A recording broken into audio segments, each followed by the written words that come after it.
आज परत चिकन झणझणीत मसाल्याची ऑर्डर होती.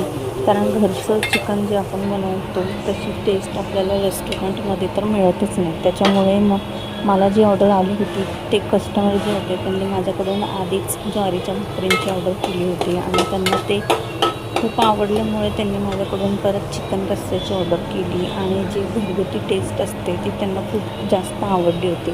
म्हणून त्यांनी मला मेसेज करून सांगितलं होतं की मला एकदम झणझणीत असा चिकन रस्सा पाहिजे. मग मी तसंच बनवून ठेवलं होतं, कारण मी चिकन आधीच मॅरिनेशन करून ठेवलेलं असतं की ऑर्डर जर आली तर आपल्याला लगेच बनवता येईल याच्यासाठी. आणि आपलं घरचं चिकन जसं झणझणीत रस्सा बनतो तसंच एकदम मी बनवलं होतं.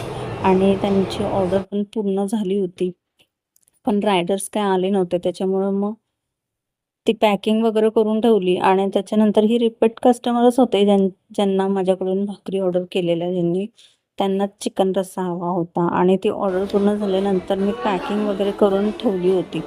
त्याच्यानंतर जेव्हा रायडर्स आले तेव्हा मग मी त्यांना ती ऑर्डर हँडओव्हर केली आणि मला खूपच छान वाटतं जेव्हा रिपीटेड कस्टमर माझ्याकडून परत परत ऑर्डर करतात.